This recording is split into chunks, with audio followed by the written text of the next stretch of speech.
we got another call and we found out that he was dead.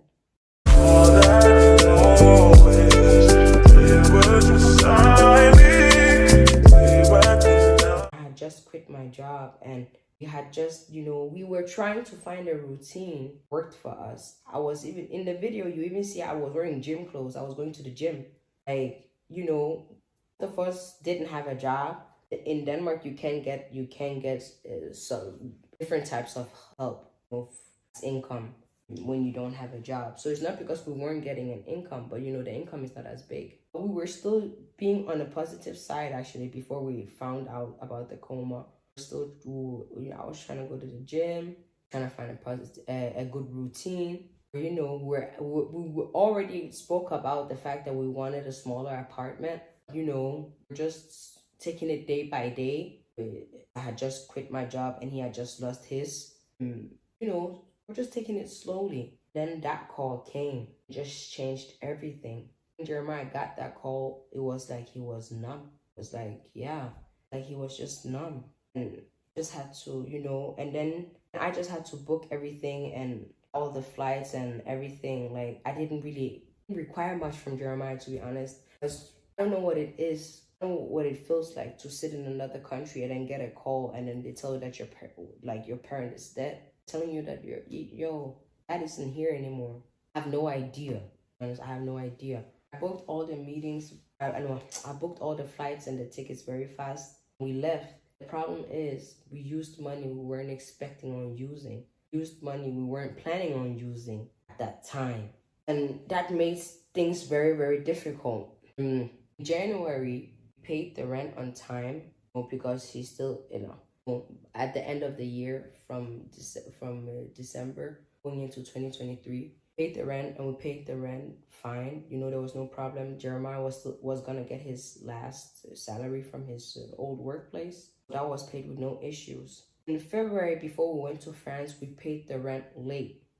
Paid the rent way before we found out his dad was in coma or anything, and that was the 14th of February. I think we paid it like 2 or 3 days late. What happened was we didn't have the money, so the automatic meant that you can put your bills on automatic pay, so the money just get withdrawn every single month. This time around, it didn't. So when it doesn't, you have to basically call the office and ask them for like the account number so you can transfer the money manually. And February, when we called the office, was even like, no, okay, so y'all didn't pay the rent. It was like he didn't even know. Like, oh, okay, so which address is it? And then we gave him the address. He gave us the account number and stuff like that.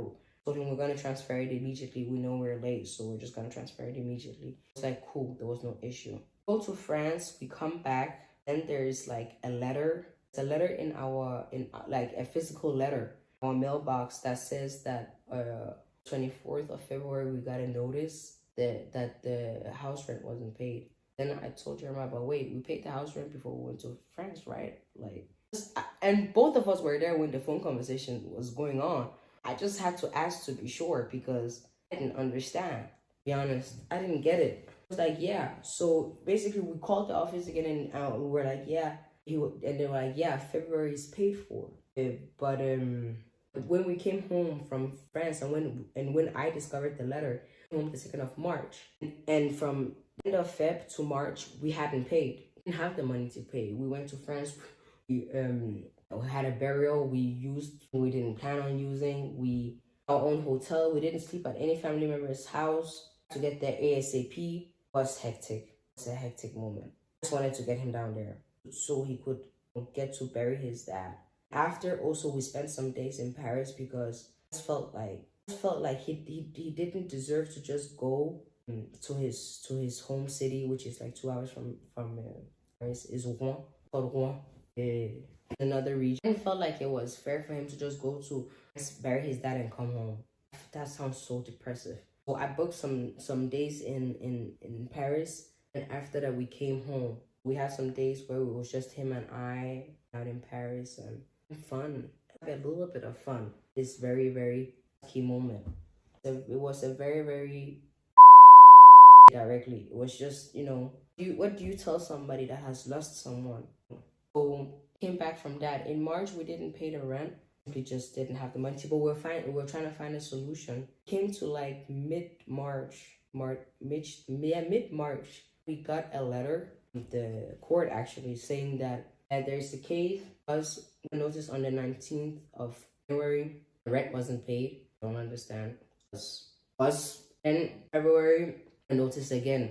It was weird because the rent way before going to France and paying the rent, between paying the rent and going to France, and we hadn't got any notice the fact that we hadn't paid. We paid late. When we came back and I saw the letter, I saw that the letter was from the 24th of February, and the 24th of February we were fully in France. Got the letter March that we had to leave, and we had basically the letter said I have to leave the apartment by the 8th of May. It was basically just an eviction notice, to be honest. An eviction notice, I said that we had on the 8th of February, if we aren't out of the apartment, basically, will come and kick us out. At that point, I was numb. Because came home from France, you guys have seen in the vlog, came home from France, I was dealing with my health issues. Before the end of, in the end of 2022, I started losing weight, so on, and I was trying to drink more water. I was very bad at drinking water before, guys. Anyway, I started drinking more water. I started more healthy, eating more. Also, sometimes I wouldn't eat, then I would eat a big portion. I was just, I was losing weight. But when we came home from France, it just went down drastically. It went down drastically. Doctors, the thing were pressing me out. We were about to get kicked out. Sometimes I couldn't breathe in my nose. Everything just felt blocked. Just went totally numb. Jeremiah was just like, how he did it. He was just like, yeah, you know what? I'm not gonna sit around and let them kick us out on the 8th. I'm gonna find something. I was just actively looking for something until he found this place. I'm very grateful for. Getting kicked out would have been a lot, honest. All the things that have been going on with my health, the back and forth thing, been a lot. Just moved into this place here. Now we are here. I'm just reflecting and thinking back, like, okay, all these things I've gone through. Just trying to be more in tune with myself, in touch with myself, with my emotions, with my mental state. Trying to be more in touch and in tune with myself. Around me, my friends and my family around me, they know that I've spoken a lot about therapy, going to therapy. I really care about being emotional. How should I say? I really care about emotional intelligence and emotional awareness. Like, I really want to emotionally aware, more emotionally intelligent. I really care about emotional, because it's actually so important. African emotional, mental, the emotional and mental aspect of things don't really get discussed like that. I feel like it was just difficult because my mom had her own issues. Actually, my mom we even used to clash a lot until the end of last year. Yeah. So at the end of 2022, where we had a big family meeting. Since then, the relationship between me and my mom has been picking up. She's doing well. She's becoming better and better, respecting my boundaries more. I'm really appreciative of that. But we had been in a difficult place before. Many times where, like, just the fact that I went and visited her, in the time frame of me being at her place visiting her, we have 2 fights. By the time we had the second fight, I'm taking my stuff and I'm leaving. Yeah, the fact that we have gotten to the place where, there's like mutual respect and so on, I think that's so great. I'm not even gonna lie. Really, really good. She's my mom. So, like, she's gonna annoy me sometimes, but it's not the same, guys. It's not the same as before. I would also say that, like so many things, it also took my mom a lot to, like, admit that she had a couple of things wrong. She hadn't done many things all the way right. I said before, yeah, like, she has her own issues and she had difficulties processing her own emotions and everything, with everything that she went through with my biological father. Reality is, I don't excuses for my mom. Very much hold her accountable. Honest, I very much hold her accountable. Also the type of person, if she does something that annoys me right now, I'm telling her right now. I'm her to her face and I'm telling her right now. I'm not gonna wait with it. I think things marinate, you just become an angry and angrier person. Genuinely, I was a very angry little girl. I was a very, very angry little girl. So, yeah, she her best. I'm not gonna knock her. I'm not gonna like deny the fact that she didn't do her best. I'm gonna say that she didn't do well. She tried her best, it's true. But she had her own issues, made it difficult. The reality is, like, she is responsible for herself as a grown-up, responsible for her own emotional well-being and like mental well-being. She doesn't know anything about it. She should have done some research and so on. Sense of I've done her research and tried to seek help, but being African, you don't really do that. I totally like I only blame her for that because reality is all go through things. Every human beings go through things that are very, very hard and difficult. We all have difficult and good moments. All decide what we want to do with it. All decide what we want to do with the pain we go through, the trauma we go through, every single step of our lives, whatever that we go through, we all have a choice to do whatever we want with it. I have two girls in a school. Both of them were bullied. One ends up being a motivational speaker. The other one ends up being a bully. You choose this horrible thing, turn it into something better. And you know what? Because I went through this horrible thing, I'm just gonna help and make people aware that they don't have to go through it. We can also end up just being the bully. Therefore, like I would say, therefore I would say I held my mom accountable for everything like that. I felt like she did acknowledge. It took some time. Not lie, it took some time. It was hard. I had to make her understand that no, like you did your best, yes, but sometimes just it's toxic. To be honest, it was toxic. It was unhealthy, and she did apologize for things that happened over the years. Glad that her and I's relationship are picking up, are going on a healthy path. When she annoys me, I tell her immediately. And I don't even yell like I used to and stuff like that because we don't even get to that level of the fight anymore. I just tell her respectfully like, Mom, no. And she's like, she'll come with her argument and her discussion, and sometimes we'll meet in the middle, and sometimes we'll just agree to disagree, and that's it. But I'll say the way I grew up definitely created a lot in me. Like I said, I was a very angry little girl. I had many temper problems. Like I had issues with my temper. I had a lot of issues with communication skills. I still do have communication skills, to be honest, guys. We're learning day by day. I feel like when you have grown up in a household, it's very African, by mental health is not a normal conversation. Your emotional well-being is not a normal conversation. Like, you have a place to sleep and food on the table, clothes on your back. Like that's good enough, And I'll say that, it created a lot of anger in me. It things very difficult that for many of the bad habits, the issues, the communication skills didn't have. I grew up with them. What I'm like, I started to realize that as a grown up, if you don't actively unlearn, you will never change. Don't look yourself in the mirror and be like, you know what? I have problems with communication, problems with anger.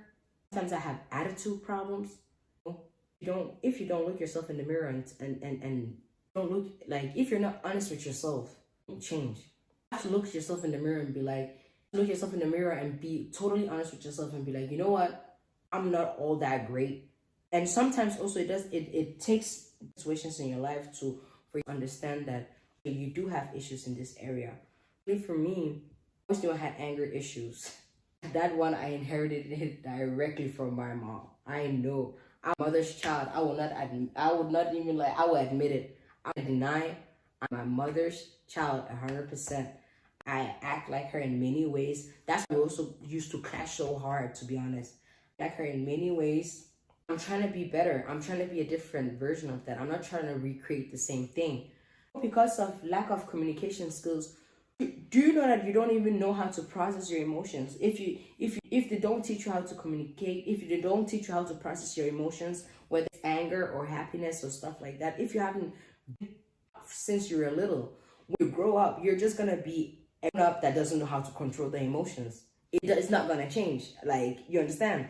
Because having been taught the right thing, you are just gonna do what you have been taught. Reality is, like, walk around here and say, oh, I want to do better for my children, and I'm not gonna, I'm not gonna do my children this what my parents did to me. I'm gonna try harder to to give my children better than I had and everything. When I think about that, I also think about the emotional and the mental side of it. I think about materialistic stuff too, but also the mental and emotional side of it. The reality is, I before I have children, I need to change. I need to change, anybody that has been in a difficult situation in their life, they need to change before they have children, because the reality is you won't produce anything else than what you've learned. To actively tell yourself that, what, I grew up with this and I've been thinking that it's normal. Now that I've become older and wiser, finding out it's not normal, I need to find a way to unlearn this bad habit. If you don't do that, it's gonna be the same. Personally, I don't want to be that mom or that auntie where when she walks into the room, everybody's just rolling their eyes and, who is this bitch? Nobody really wants to be around you. You're a bitter old woman, That I don't want that. I don't want that at all. That, to be honest, I also feel like if you're not emotionally and mentally ready, you shouldn't have kids at all. You shouldn't have them at all. This morning I've just been reflecting, man, myself and on my life, and I want to be in touch with myself. I want to be in tune with myself. I want to be the best version of myself. I'm learning every day, Now that we're back, slowly getting settled in and so on, definitely gonna go back to find a therapist. Before we went to France, I was actively looking for one. Going to France kind of paused everything. Now that I'm back, I'm gonna definitely actively look for one. It's important. One for me personally, and this time I'm also just taking it one day at a time. I also want to. I've also started to doing things that I love, like YouTube. Also, just working on editing and my new intro and all these things. Is actually like today night. I really felt good about myself. I something I had passion for, and some of my friends that have been asking me, when are you coming back? When are you coming back? And I've just not known what to tell them, because this time I have been vlogging, but I feel like, there's always something in between, so I don't really get to actually sit down and work and edit my stuff. Now that everything has settled in, thing is slowly falling into place, definitely coming back. I'm coming back fully. And this by saying to my family and friends for being there and supporting me, showing me love. Actually, thank you to everyone that has been writing to me. Going back on YouTube, girl, you're not posting that much. Show love to my content on Instagram as well. Everything, like, I see it all. Thank you guys so much for the support. Really appreciate it. And I'm back. I'm back. I'm here. You're doing this. I'm doing this. I just wanted to come here and sit and have an honest conversation with y'all for a minute. Guys, what's going on in my brain, what has been in my thoughts. I end this conversation by saying, take care of yourself. Take good care of yourself. On all aspects. Take care of yourself. Emotionally, take care. Physically, take care of yourself. So I wish everyone the best, man, in life. Just wish everyone the best. Be my biological father that I don't talk to. My siblings on that side. I wish everyone the best. Just because anyone doesn't have a relationship with me, just because anyone doesn't have a relationship with you watching, doesn't mean that they're miserable in life. Everybody deserves to be happy. I always say this. Everybody deserves to be happy. And people can be happy in their own corner, and you can be happy in your own corner, You have to be spiteful and full of hate. I have some cousins on my father's side that I do talk to. A great relationship with them. They are way older than me, though. One of them even has a child that is older than me, actually. But I do have a relationship with my cousins on that side, and that's cool. And I feel like one of the reasons why the relationship also works between me and them, because they don't force it. They don't ask me about my biological father because they know I don't talk to him. They don't guilt trip me, because I feel like a lot of kids get guilt tripped when they decide to cut off their parents. Like, oh, it's still your mom, or it's still your dad, or it's still your sister, it's still your brother. But the thing is, the fact that this person is my mom, the fact that this person is my dad, the fact that this person is my sibling shows exactly how much it meant to me, in the sense of it's not like we sit here and say like it's normal or it's cool to cut people off. Quite frankly, it's actually a painful thing. To be honest with you, hand on the heart, painful thing to cut off somebody that you thought was gonna be in your life for the rest of your life, you know, somebody that you thought you were gonna share so many good moments with, somebody that you thought was gonna be at your wedding. All of a sudden you find out that, bro, nah, this ain't it. It's very, very hurtful. It's very, very, very painful, to be honest. I would say is that whatever relationship it is, if it keeps hurting you, if the shit keeps hurting you, it keeps bringing you pain, I don't know. Personally, for me, I was just like, yeah, it's not healthy for me, so I'm just not with it. I just want to end up saying that I'm ready to like start my YouTube journey again. I don't know how to explain it to you guys. I'm ready to like start the journey again, start afresh, get back into doing the things we love, you know, get back into our craft and so on. You guys will be here to see all of it. Of course, I cannot leave you guys out of it. You guys will be in the loop. That's just where I am at right now. Health thing is still an up and down thing, but you know what? Take it day by day. I'm grateful. In a worse place, I've had really, really, really bad days. I've had bad weeks. If you're watching till the end, if you're still sitting here, I hope you're doing well. I hope you're good. If you aren't, I hope you get to that place where you feel good. Yeah, where you just feel good about yourself. Catch up later, guys. See you. And then, as you guys can see, the scenery has changed. And that's simply because Jeremiah and I are not together. Right now, Jeremiah and I are not together. And I moved back to my mom's house. But I'm actually not at my mom's house right now. Funny. I'm at a very, very, very, very good childhood friend of mine's house because she's out of the country right now. And when I moved back to my mom's house, it was good, you know, but it's your mom's house. Let's be honest, guys. Let's be honest, guys. It's your mom's house. And